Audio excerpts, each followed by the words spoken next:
ಅಲ್ಲಿ ಅಲ್ಲಿ ಹೇಳ್ತೀನಿ, ಅಲ್ಲಿ ಬಂದು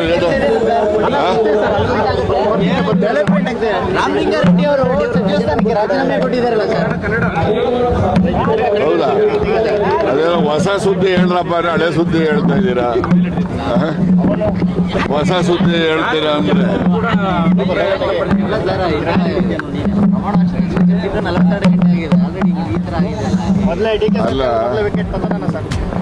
ಅಲ್ಲ, ಯಾವ ಪತನ ಏನಿಲ್ಲ.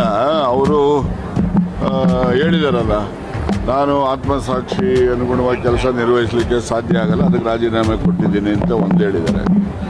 ಮತ್ತು ಎರಡನೇದು ಹೇಳಿದ್ದಾರೆ, ನಾನು ಶಾಸಕನಾಗಿ ಕಾಂಗ್ರೆಸ್ ಪಕ್ಷದಲ್ಲಿ ನಿಷ್ಠಾವಂತನಾಗಿ ನಾನು ನನ್ನ ಜವಾಬ್ದಾರಿ ನಿರ್ವಹಿಸ್ತೀನಿ ಅಂತ ಅವ್ರ ಪತ್ರದಲ್ಲೇ ಹೇಳಿದ್ದಾರೆ. ಅದರಲ್ಲಿ ಅದು ಹೇಳಿದ್ಮೇಲೆ ಇನ್ನು ವಿಶೇಷತೆ ಏನಿದೆ? ಯಾವ ಟ್ರಬಲ್ ಶೂಟರ್ ನೀವು ಮಾಡಿರೋ ಟ್ರಬಲ್ ಶೂಟರು? ಹಂಗಿದ್ಮೇಲೆ ಅಸ್ಸಾಂಗೆ ಹೋಗಿ ಯಾಕೆ ಟ್ರಬಲ್ ಶೂಟ್ ಆಗಲಿಲ್ಲ ಹಂಗಾರೆ? ಸುಮ್ಮನೆ ಏನೋ ಒಂದು ಯಾಕೆ ಆಗ್ತಾರೆ?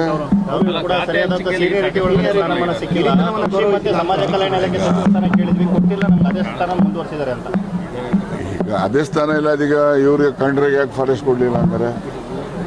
ಅವ್ರಿಗೂ ಫಾರೆಸ್ಟ್ ಕೊಡಬೇಕಾಗಿತ್ತಲ್ಲ. ಈಗ ಡಾಕ್ಟ್ರಿಗೆ ಹೋಮ್ ಕೊಡಬೇಕಾಗಿತ್ತು, ಅವ್ರಿಗೆ ಯಾಕೆ ರೆವಿನ್ಯೂ ಕೊಟ್ಟಂಗಾರೆ? ಹಂಗೆ ನೋಡ್ರಿ, ಯಾವ ಆಸ್ತಿ ಯಾರೊಬ್ಬನು ಸೊತ್ತೇನಲ್ಲ, ಗೊತ್ತಾಯ್ತಾ? ಇವೆಲ್ಲ ಬದಲಾದ ಸನ್ನಿವೇಶಕ್ಕೆ ಅನುಗುಣವಾಗಿ ಅವಕಾಶಗಳು ದೊರೀತವೆ. ಆ ಬದಲಾದ ಸನ್ನಿವೇಶದಲ್ಲಿ ದೊರೀತಕ್ಕಂಥ ಅವಕಾಶಗಳಲ್ಲಿ ಅವರು ತನ್ನ ಬುದ್ಧಿಶಕ್ತಿಯನ್ನು ನೋಡಿ ಆ ಇಲಾಖೆಗಳಲ್ಲಿ ಉತ್ತಮ ರೀತಿಯಲ್ಲಿ ಜನಪರವಾದ ಕೆಲಸಗಳನ್ನು ಮಾಡಬೇಕು, ಅಷ್ಟೇ ನನ್ನ ನಿರೀಕ್ಷೆ. ಬನ್ನಿ ಅಲ್ಲಿ ಹೋಗೋಣ, ಲೇಟ್ ಆಗ್ತದೆ.